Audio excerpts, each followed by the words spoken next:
E aí, tudo bom? Eu sou a Ana e esse é o Puxa uma Cadeira e bora conversar.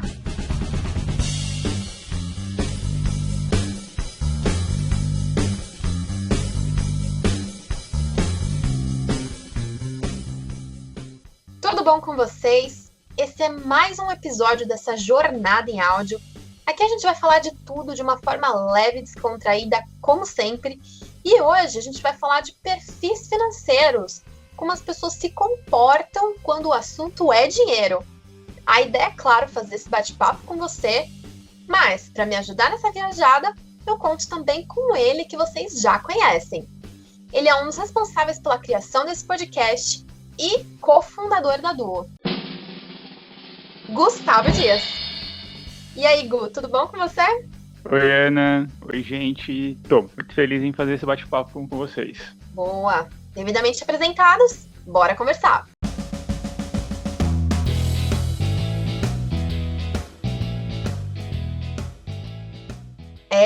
O assunto hoje são perfis financeiros. Então, agrupar todo mundo numa caixinha para facilitar a nossa vida. Vamos falar sobre isso, Gu? O que são os perfis? Boa, vamos sim. É uma forma bem fácil de começar a olhar para o jeito que as pessoas lidam com o dinheiro, né? Por similaridade, até as pessoas poderem ter esse entendimento melhor. A gente acaba separando em 3 grandes grupos: o pessoal que está endividado, o pessoal que está no 0 a 0, né, não sobra nada, e o pessoal que guarda de alguma forma. Então esses são os grupos que a gente olha para poder tanto passar orientação assertiva, como a pessoa também saber como evoluir. Acho que essa é a parte importante, né? Boa. O perfil financeiro é o ponto em que a pessoa está hoje com a vida financeira dela. Claro que todo mundo gostaria de estar trilhardário com dinheiro caindo do céu. Mas não é bem assim.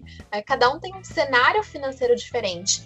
E é importante a gente fazer essa classificação, tanto pelo que você comentou, né, para o especialista poder orientar da melhor forma, quanto para a própria pessoa entender aonde que ela está errando, o que ela precisa mudar no comportamento dela para as finanças dela chegarem a um novo nível, conseguir mais dinheiro, porque no fundo todo mundo quer, né? Sim, e é tão importante isso que a gente não vê as outras pessoas comentando, né? Quando a gente fala em perfil financeiro, normalmente o pessoal associa ao perfil de investidor, aquele conservador, moderado, arrojado, mas esquece de olhar para o perfil do dia a dia ali, na rotina. A Maria, o João, o Gustavo, a Ana, na rotina, como que são? Nem todo mundo está investindo. Aliás, as pesquisas no Brasil mostram que é bem pelo contrário. Então a gente precisa entender quem são essas pessoas, as pessoas precisam entender quem elas são também, no dia a dia, na rotina, quem é você lidando com o dinheiro. Exatamente. E é a partir desse momento, quando você identificar o seu perfil, que você vai saber quais são os próximos passos. Não adianta você querer investir uma quantia gigantesca todos os meses se você está endividado. Querer todo mundo quer, mas você precisa cuidar das suas dívidas primeiro, pelo menos ter uma estratégia para elas. Você primeiro tem que olhar aonde você está e o que você precisa fazer dentro desse lugar, dentro desse perfil, para aí sim você evoluir. E é importante falar que essa classificação, aqui a gente tem 7 perfis, não é uma classificação oficial, tá? É uma classificação que a Duo coloca, que a gente entende que abrange todo mundo, tá? Acho que é muito difícil, pelo menos a gente nunca pensou em um perfil que saísse desses que a gente colocou aqui. Tem esses 3 guarda-chuvas principais, mas são 7 perfis com as suas características diferentes, com seus momentos diferentes. É legal pensar como uma escadinha. Então a ideia é que você chegue até o perfil mais investidor. Sempre evoluir, talvez não como a escadinha onde todo mundo tem que partir do mais endividado. Entenda qual degrau você tá para você subir, com certeza. Aí desse ponto, beleza.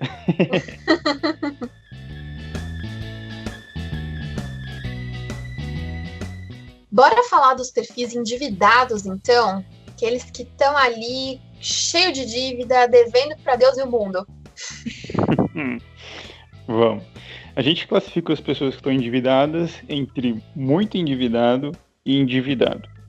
Por que a gente faz essa separação, né? Porque o muito endividado, ele tem tanta dívida que mesmo se ele vender os patrimônios dele, casa, carro, ele não consegue quitar a dívida dele. Virou uma bola de neve tão grande que não se resolve de um jeito tão simples, né? E tem só o endividado, que, segundo as pesquisas, a maioria dos brasileiros está nesse grupo aí. Então, o endividado, ele está pagando, está parado, mas são dívidas normais, né, Ana? Exato. A diferença entre um e outro é que muitas vezes esse muito endividado, ele fez escolhas erradas, ele acabou pagando mais juros do que devia, às vezes tentou consertar uma situação ruim sozinha e acabou dando ruim. O endividado, muitas vezes, é uma questão de hábito. A gente vê que as pessoas, elas pegam crédito para resolver coisas que não precisavam, ou para comprar coisas que não precisavam. São as pessoas que, às vezes, ficam no rotativo do cartão, que pagam o valor mínimo da fatura. São as pessoas que não têm uma boa gestão financeira, um bom controle financeiro. Nesse caso, o problema realmente é a educação financeira. Sim, e é uma fase momentânea e muitas vezes ela é cruel porque um erro já joga você para um cenário que muitas vezes você não consegue mais pagar. Por exemplo, se você não sabe usar seu cartão de crédito, começou a usar e aí de repente comprou muito e não vai conseguir pagar, você vai entrar no rotativo, aí no rotativo vai gerar uma bola de neve, aí você vai pegar um empréstimo para quitar isso, e aí às vezes você pega uma parcela alta, aí já está montado 3 meses, já é suficiente para você estar na vala, né, nocauteado aí pela dívida. Então por isso que o controle que você comentou, né, é fundamental, porque parece uma coisa boba ficar com saldo positivo, mas as pessoas não fazem. Não à toa tem uma galera endividada, então é importante ter essa saúde financeira desde o começo. Começou a trabalhar, começou a entender, começou a usar. Como a gente não tem uma educação de base financeira, a gente sai gastando. Eu mesmo, quando eu peguei meu primeiro salário, saí comprando um monte de coisa. Então é importante entender o que está fazendo para não entrar na bola de neve, porque a dívida para você começar é rápido e para sair demora. Exatamente. E é importante falar aqui também que quando a gente fala de dívidas, a gente está falando muitas vezes de crédito, de uma multa que você está pagando. A gente não está falando, por exemplo, da prestação de uma casa, da prestação de um carro que você consegue pagar no seu dia a dia, tá? Dívidas são coisas a mais que você está pagando e que muitas vezes está te apertando, que está te comprometendo, que seu nome está sujo. É um pouquinho diferente, né? Muitas vezes a gente considera a dívida como tudo que está se pagando juros em cima. Mas não é bem assim, né? Se você está conseguindo pagar, está cabendo no seu orçamento, está sobrando dinheiro, beleza, então esse não é o seu perfil. Perfil endividado é o que tem um problema com a educação financeira e que tá com as finanças bagunçadas aí. Vamos falar sobre como sair disso? As dicas, que isso daqui é a parte que todo mundo quer saber, né? Tem um passo a passo de, primeiro, entender quem são essas dívidas, né? Então, levanta todas as informações que você tem dessas dívidas. Para quem, valor total, valor de parcela, de juros, levantar todas as informações para você entender quem são todas elas. E aí, depois você começa a organizar em prioridades. Então, por exemplo, é normal a gente classificar os primeiros a pagar quem tem juros maior, porque ela cresce mais rápido.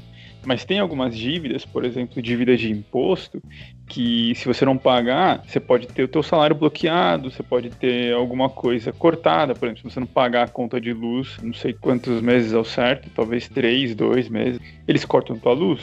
Então, é importante não só olhar para os juros, mas também para essas instituições que você está devendo, que podem te trazer um prejuízo maior do que deixar lá de lado, por exemplo.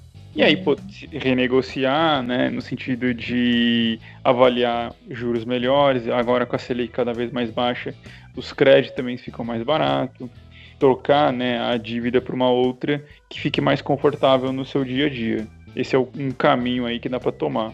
Legal, dá para falar algumas coisas já só disso que você falou. Primeiro, acho que é o renegociar, né? Muitas vezes a gente só olha lá o valor que vem no boleto e a gente acha que tem que pagar aquilo e acabou, que não tem jeito. Gente, não.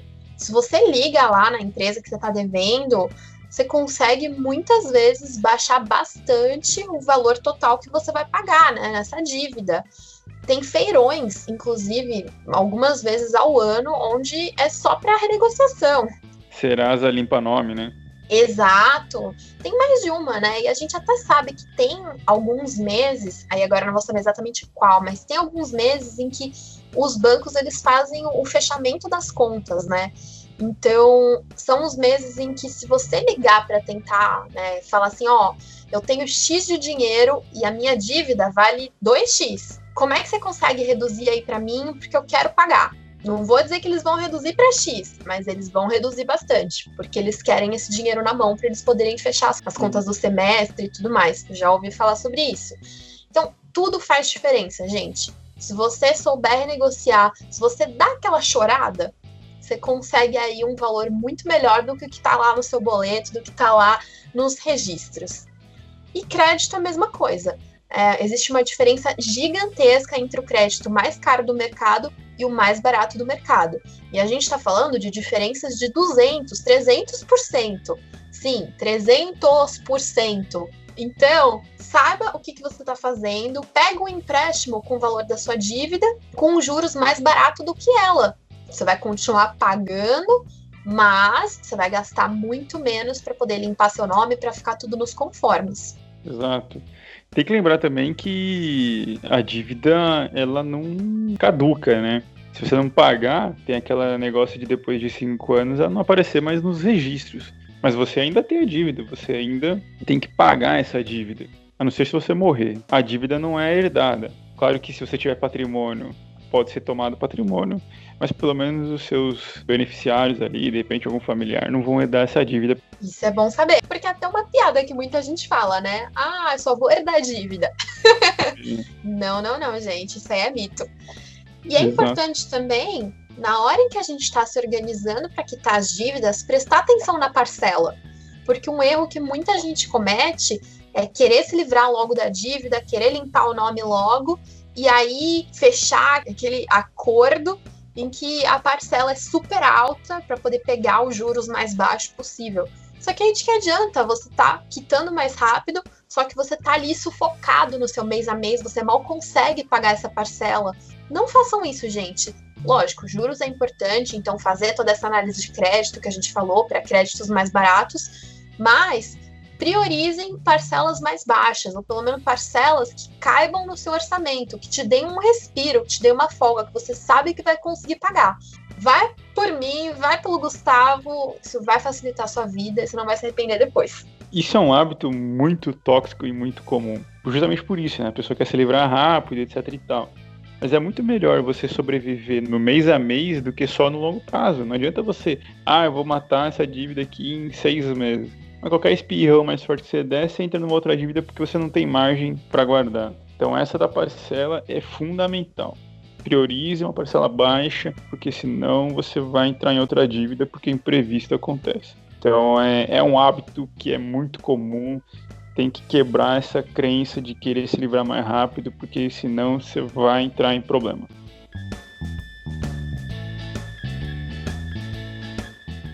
Vamos falar agora dos perfis 0 a 0. E o nome já é super sugestivo, muita gente até esquece deles, mas são os perfis que mais dá para fazer coisa para mudar, né, Gu? São os perfis intermediários aí, né? Tem o 0 a 0 obrigatório e o 0 a 0 opcional. O 0 a 0 obrigatório significa que ele fica com o saldo, né? Que a conta dele fica no 0 a 0. Obrigatório porque as contas que ele assumiu no mês a mês é igual ao que ele ganha. Então as contas estão tão altas que não sobra nada para ele no final do mês. Por isso, 0 a 0 obrigatório.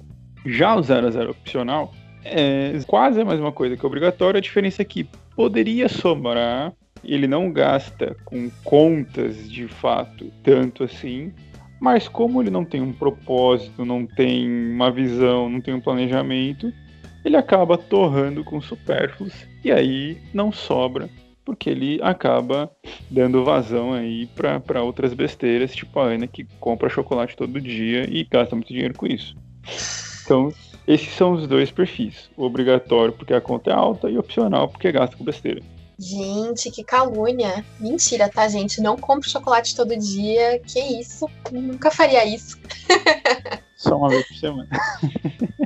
Estamos falando de dias. Mas eu não fico no 0 a 0. Então eu posso comprar Avons. Mas vamos lá. Esses dois perfis, muita gente acha que é a mesma coisa, né? A pessoa fala, não posso guardar nada porque não sobra.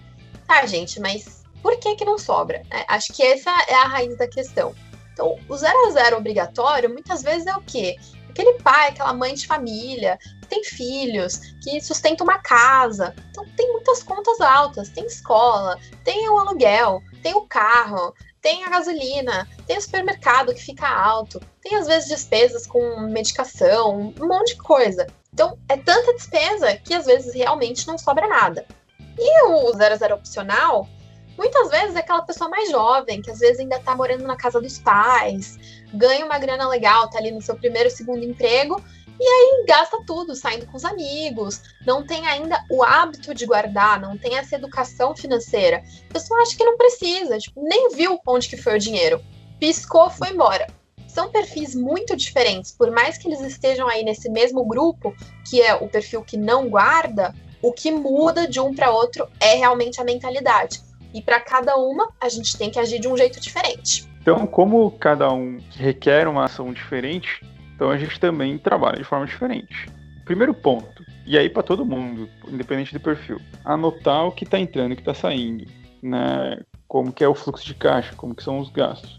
A partir do momento que você olha e entende, né, como você está gastando, você consegue discutir com seus gastos, bater um papo legal com eles, que nem a gente já ensinou aqui, no Insta também já demos várias dicas de otimização. Então, às vezes, o pai de família, a mãe de família, as pessoas que estão com as contas muito altas, é olhar e entender o que é necessidade, o que é desejo, o que é prioridade, o que é supérfluo, e aí você tentar otimizar. Pô, esse aluguel, como que eu posso melhorar? Será que eu posso mudar para uma região mais barata? Será que eu consigo dividir com alguém? Putz, supermercado, como que eu faço? Diarista, será que eu consigo espaçar? Então você precisa anotar, todo mundo precisa anotar o que está acontecendo para poder ter essa noção. E o 0 a 0 obrigatório, ele tem esses gastos muito altos, mas ele pode perguntar e tentar flexibilizar isso. E aí trabalhar com outra mentalidade, um outro ponto, que é o investir. Quando a gente fala do fluxo financeiro, né, de receita menos despesa igual a saldo, a gente pode inverter e colocar receita menos investimento é o que eu vou gastar. Ou seja, você pode controlar os seus gastos pelo investimento. O que eu quero dizer com isso? Que esse perfil no 0 a 0 obrigatório, ele pode se forçar a guardar, mesmo que valores muito baixos, e eu estou falando R$2, R$5, R$50, que às vezes as pessoas acham que não é dinheiro para guardar, mas ela já se força a criar o hábito, já se força a tirar da frente. Então você começa a forçar esse guardar e sempre olhando atentamente ali as contas altas para tentar otimizar, né? É isso aí. E essa questão de buscar um propósito é importante, principalmente para o 0 a 0 opcional. Porque muitas vezes a pessoa gasta com tudo porque ela acha que ela não precisa guardar. Eu vou guardar para quê? Tenho dinheiro, quero as coisas, vou gastar. Agora, se a pessoa se coloca um propósito, eu quero viajar, eu quero comprar uma casa, eu quero comprar um carro, eu quero casar. A pessoa percebe que ela precisa de dinheiro para esses objetivos e ela começa a se forçar, ou pelo menos criar o hábito de guardar para eles. Então ela fala, não posso gastar tudo, porque eu tenho que deixar uma parte para esse objetivo. E o propósito é legal porque ele até coloca esse limite. A pessoa sabe até que ponto ela pode gastar com besteira e o que ela tem que guardar obrigatoriamente. Então, você saber o que você está fazendo, né? Você saber o porquê você está mudando esse hábito faz toda a diferença no final. Boa. Eu até vi um post recente do Thiago Reis, da Suno, falando, né, que as pessoas se apoiam muito na muleta do se eu morrer amanhã... E ele fala, na estatística é muito mais fácil você sobreviver o amanhã. Então pense, e se eu sobreviver amanhã? O que eu estou fazendo? Porque não adianta você querer gastar como se não houvesse amanhã. Você tem que gastar, sim, mas você também tem que juntar pensando no futuro. E ter um plano direcionado para isso até facilita. Porque aí se você fala, para eu viajar para Peruíbe, que é a melhor cidade do Brasil, quiçá do mundo, eu preciso juntar R$500 por mês. Juntei, sobrou mais... Taca ali pau, vai gastar, qualidade de vida, vai fazer outras coisas. Que você já cumpriu a missão do mês. Então você também pode se beneficiar com isso quando você tem um plano de ação. É olhar sempre para se direcionar e correr atrás do que precisa ser feito. Exato. E aí que entra a prioridade e o supérfluo, né? Quando você tem um objetivo, você fala, caramba, não vou gastar com essa besteira, porque a minha prioridade é esse objetivo. Logo na sua cabeça muda, é o que a gente falou. O problema aqui é mentalidade. Então, a partir do momento em que a gente gira essa chavinha, tudo muda. E aí, de um 0 a 0 obrigatório ou opcional, você passa aí pra... Não vou dar spoiler. Vamos falar no próximo bloco.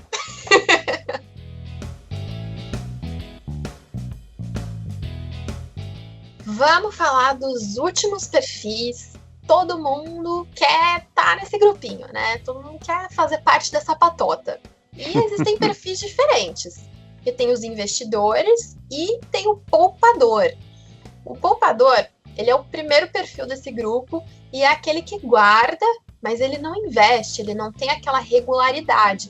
De vez em quando ele guarda uma graninha ali na poupança e é isso. Exato, esse é o pontapé inicial, né? O que muitas vezes as pessoas fazem. Ele acaba sendo a porta de entrada. Depois disso, tem aí sim o investidor e o grande investidor. Qual é a diferença dele para o poupador? Além da frequência que a Ana comentou, estratégia. O investidor tem uma estratégia, ele sabe o que ele está fazendo. E o grande investidor é porque ele trabalha com grandes volumes. Qualquer pessoa pode ser investidor. Qualquer pessoa que senta com um dos especialistas da DU e fala, quero ter um plano traçado para tal objetivo X. Ela vai ter uma estratégia, vai ter um investimento para aquilo. Então ela já é investidora. Nem que seja guardar R$100 por mês. Que muita gente que acha que é dinheiro de nada. Que nem começa. Ah, não, só tenho 100, não vou nem começar. Vou gastar com roupa, porque eu sou assim. Lalala. Não, R$100 já é dinheiro, meu filho. Guarda esse dinheiro aí. A poupança aceitar um centavo, você não vai guardar 100. E o grande investidor, esse é o grande ponto. Ele é milionário ali. A gente acaba colocando o grande investidor, o grupo acima de 500 mil. Mas é mais uma consideração nossa, né? Não é uma regra que a gente falou lá no comecinho. Mas é só para diferenciar um pouco, porque aí você consegue ter algumas estratégias diferentes, inclusive, né, Ana? Exato. Então, poupador é o estágio que muita gente tá, quando a pessoa já tem, né, aquela consciência de que ela precisa guardar. O investidor é a pessoa que quer investir, quer fazer o dinheiro multiplicar. E o grande investidor é a pessoa que já tá acontecendo isso, que já tá vendo esses resultados, né? São perfis diferentes e para cada um a gente também tem uma estratégia diferente. Para cada um a gente tem um approach diferente. E por mais que muita gente pense, o grande investidor não precisa fazer nada, é o perfil assim, goals, perfil top das galáxias. Tem o que fazer sim nesse perfil, como todos os outros. Vamos começar pelo poupador, Gu? Como que você sai de um poupador e começa a ser um investidor? O que dá para fazer nesse perfil para melhorar? Boa. Assim como a galera do 0 a 0 precisa só de um empurrãozinho para começar a guardar, o poupador precisa só de um empurrãozinho para virar investidor. É um perfil que a gente acha muito prático de começar porque a pessoa já está fazendo alguma coisa. O que precisa é só de orientação. Então, regularidade, né? Tentar guardar todos os meses, visualizar um objetivo, um estimulador, né? Porque propósito parece que é uma coisa muito séria, né? Paz mundial, loroló. Na verdade, pode ser fazer uma tatuagem, pode ser fazer qualquer coisa, né? Então, se você tem um motivador para conquistar algo, você vai guardar. E aí, muitas vezes também, a pessoa tem medo de sair da poupança, porque ela não conhece, porque ela vê na internet, mas tem dificuldade, porque na internet, canais que não é o da DU, fala de uma forma genérica, e a DU vai e fala específico, que a DU é foda. Então, quando você fala em investir no tesouro, a pessoa vai entrar no site do tesouro e vai ter 3 tipos de tesouro diferentes, pré-fixado, Selic e IPCA. E o que ela faz? Não faz nada, porque ela não sabe mais o que fazer. Então ela tem medo. Então descobrir essas outras possibilidades e investir de forma certa para poder melhorar. Então esse é o primeiro empurrão que a pessoa já começa a ter. Frequência e melhores opções além da poupança. É isso, né? A pessoa já tem uma boa mentalidade. A gente só precisa trazer o conhecimento, que é o que o perfil investidor e o grande investidor já tem. Nesse caso, eles já entendem um pouco mais do mercado, né? Eles já sabem quais são as opções, eles já têm investimentos. Então, o que a gente precisa fazer? Diversificar, colocar estratégias às vezes mais sofisticadas, botar uma carteira mais ativa, com investimentos, com ativos que sejam diferenciados, que tragam mais retorno, ou que uma pessoa um pouco mais leiga talvez nunca teria acesso. É otimizar o que é feito, porque sempre dá para melhorar. E, gente, não adianta você falar, eu tenho lá 500 mil investido, tô feito na vida. Mas se você não acompanha esses investimentos, se você não sabe como o mercado tá hoje e como a sua carteira tá reagindo a eles, não adianta de nada. Porque pode ser que daqui a um dia... Não, estou sendo exagerada de novo. Pode ser que daqui a um mês, aqueles seus 500 mil já seja 300. E aí? Você não olhou, você não acompanhou, e você vai fazer o quê? Tem que diversificar e tem que estar sempre acompanhando, tem que estar ligado no mercado, tem que estar pensando em estratégias que casem com o momento em que a gente está, para que o seu dinheiro multiplique cada vez mais. Exato, e aí entra, acho que um grande ponto aí das escolhas. Então, por exemplo, se você está investindo com frequência, querendo, sei lá, viajar no final do ano, então você está colocando no Tesouro Selic, porque você sabe que vai precisar sacar, beleza, você é considerado um investidor. Mas para outros objetivos, talvez outros investimentos tragam um cenário melhor. E aí a gente pode falar de estratégia de aposentadoria com previdência privada, que o IR derruba para 10%. Tem boas previdências que rentabilidade histórica 12 anos, 15 anos. Teria que dar uma olhada de novo pós-pandemia para quanto derrubou, mas antes da pandemia está batendo super bem. O próprio Tesouro IPCA traz uma estratégia de longo prazo legal que oscila. Aí indo para ações, por exemplo, você pode fazer operação vendida, você pode fazer operações de dólar, empresa dolarizada talvez, né? Correlações de quando os juros caem, qual que tua sobe. Então, existem N estratégias que você consegue fazer, além de montar uma carteira bem diversificada, que vai te trazer retorno maior. Fora o que a Ana comentou de conhecimento, de você entender o que está acontecendo. Por exemplo, fundo imobiliário despenca. Aí você olha para lá, pô, o que aconteceu? O que está caindo do nada? Muitas vezes é porque está rolando muita subscrição. E aí a galera vende a cota que tem para comprar mais barato. Ou seja, quando vende, o preço despenca. Mas logo, logo vai subir. Então, se você não tem alguém para consultar, se você não está vendo isso no mercado, você faz o quê? Você se desespera, acha que aquele produto é horrível, saca e aí tem prejuízo. Ou você vê uma pandemia, despenca preço, mas você não analisa os fundamentos da empresa. E aí você acha que aquela empresa está ruim, mas na verdade ela está boa. Só a pandemia que congelou e todo mundo sacou. Então tem muita questão de conhecimento que dá para você melhorar aquilo que você está fazendo, né? E aí a gente brinca bastante que o grande investidor, a gente coloca a cerejinha no bolo que talvez ele esteja fazendo, que traz essa ótica completamente diferente, né? Então, precisa estar atento a todos esses detalhes e investir. Você vai aumentando a complexidade aos poucos. Você pode ir de poupança, aí você vai melhorando para tesouro, aí você pode ir melhorando para fundos, aí você vai se expondo à moeda, vai se expondo a empresas lá de fora. Não é só ter a frequência e ter uma qualidade. Não, tem um monte de complexidade que dá para evoluir também, né, Ana? Exatamente. E aí que vem também a diferença, né, entre o só investidor e o grande investidor. O só investidor, ele está começando a ter esse conhecimento, ele está buscando isso. O grande investidor, talvez ele já tenha um domínio total do mercado. Mas, lógico, todos os perfis podem e devem contar com a ajuda de especialistas, devem acompanhar o mercado sempre e devem sempre estar atentos, porque dá para melhorar. Sempre dá para melhorar. Uma analogia que eu gosto de fazer é daqueles programas de culinária, né? Você não vê um monte de grande chefe viajando o mundo inteiro para pegar aquele produto, aquele sabor específico que ele encontrou naquela região mega isolada? Porque ele quer dar um toque especial no prato dele. Ele já é um baita chefe, ele já faz uma baita comida boa, mas ele está sempre em busca de detalhes para melhorar. No investimento é a mesma coisa, você pode ter sua carteira muito boa, mas sempre existem detalhes que podem ser melhorados. E aí que entra o trabalho da Du, liga pra nós, marca uma reunião, beijo, me liga. Depois dessa não tem nem mais o que falar, bora pro fechamento. Então é isso, galera. Espero que tenham gostado do episódio de hoje. A gente falou bastante sobre os perfis financeiros dentro dos 3 grandes guarda-chuvas e os 7 perfis individuais.